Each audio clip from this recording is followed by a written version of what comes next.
And joining us on set, we have Goach, chairman of Republicans Abroad, Philippines, and part of the Romney for President International Finance Committee with us today. Don't forget, we've got John and Mia as well. Oh, yes, John and Mia. But, you know, they're part of the team. Okay, so, you want to ask? Yeah, enjoy it. Well, it is what I expected. I can't say that I enjoyed it. He's certainly good with a teleprompter. Great. Great oratory, great cadence. Yeah, he looked a little bit like Mussolini there for a bit. Oh, come on.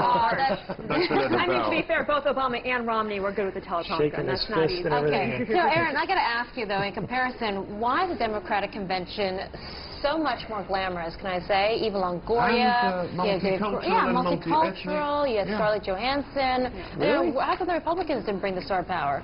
No, we had Clint Eastwood. Right there next to Rishaad. We had Clint Eastwood. That's right.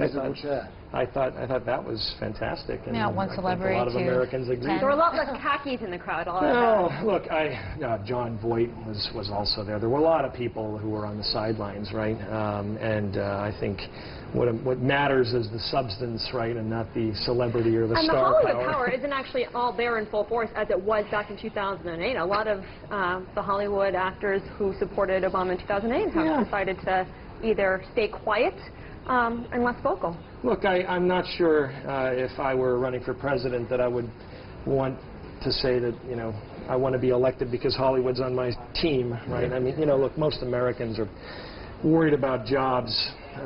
They're worried about the economy. They're worried about the currency. They're worried about getting the country back on the right track.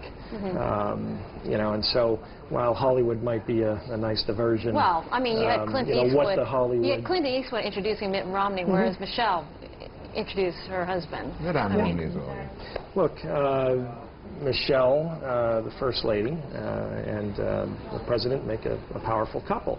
Unfortunately, it's that kind of power that we don't need right now. You know, we kind of need a different solution. I think you can just look at the economic statistics, right?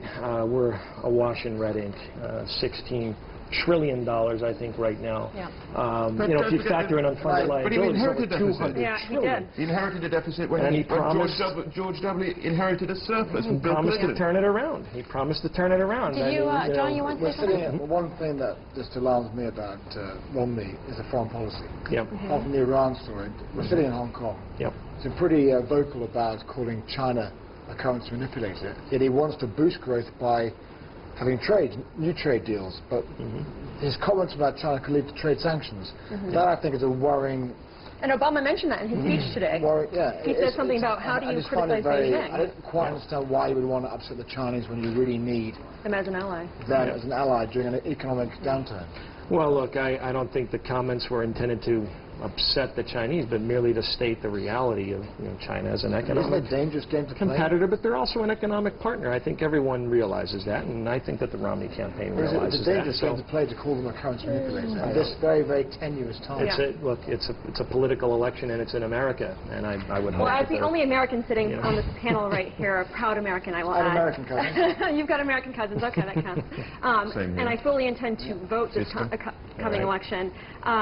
I watched both of the speeches, Romney's and Obama's, and I thought both were lacking in terms of specifics. So we've got 3 debates, 1 vice presidential debate in the month of October. And is it your opinion that we're going to hear a lot more specific details on what exactly we can expect on the budget plan and on the economic side? Because this is an economic election. And Obama has been the first one to say that it has really been the Republicans who did not size the Simpson Bowls, and that could create a situation that is going to be very difficult in the next 4 years. Everyone goes back to how are the next 4 years going to be different from the previous 4 years. Well, look, I mean, I'm sorry to say I'm old enough to remember the Reagan election in 1980. So, but you know, the thing that keeps coming back to mind this year, okay, is what President Reagan said.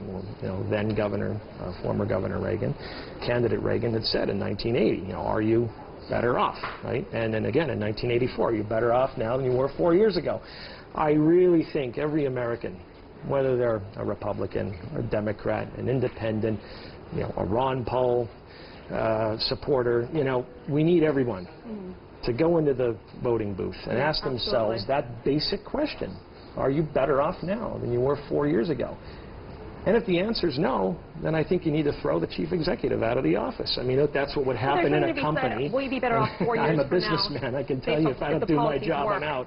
Sorry? I said there's something that you said, will you be better off, do you foresee yourself to be better off in the future? Yeah. Well, yeah, and look, I'm